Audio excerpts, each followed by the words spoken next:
Ayan, hello. Good morning, good evening everyone. Ayan, muli naman po nagbabalik ka inyong abang lingkod. Ayan, kung hindi pa po kayo tiket, huwag kalimutan.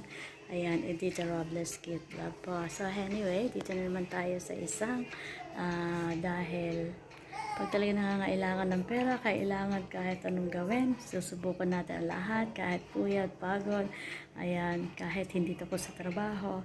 Ayan, extra muna tayo kahit pa paano para may panggasto sa araw-araw. Heto, sideline muna tayong panggabi. Ayan, ito ang babaeng walang puknat, wala nang tigil sa kakatrabaho. Pero wala pa rin pera. Ano ba yan? Just kalard. Kami naghapla kami. Ayan, so dito kami sa Aqua House. Ayan, so may kasama ako syempre. Ayan, so maganda yan. Ganda yan, sinipali. Ayan. So, ano po hinihintay natin? Ayan, salamat ha. Wala akong ma-content, kaya ngayon naisipan ko.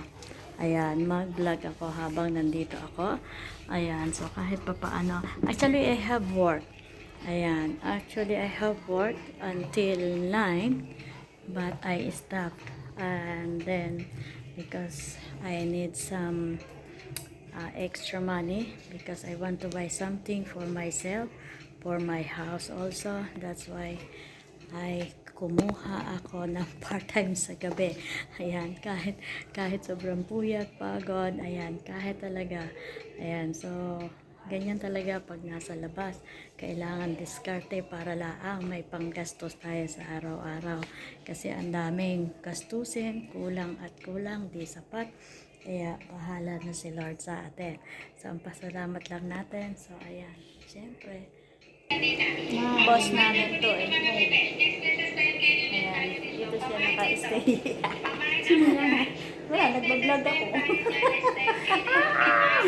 Paganda ka kasi. Ayan, busy yung maaman, yung boss namin. Red, apat. Ayan. Apat. Ay, anim no. Ano sabi niya? 6 piraso. Apat no, apat.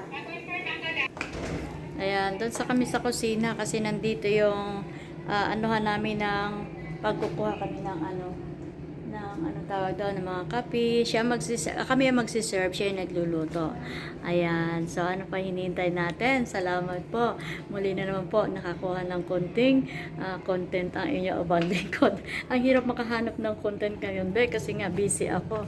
Ayan, lagi ako nasa online, kaya walang time. So kaya kailangan hanap-hanap tayo ng paraan para tayo makapag-vlog kahit pa paano. So ano pa hinihintay natin mga palangga ko? Ayan, mga lalabs ko. Ayan, salamat. Thank you so much for watching. God bless us all. Ayan, have a nice day.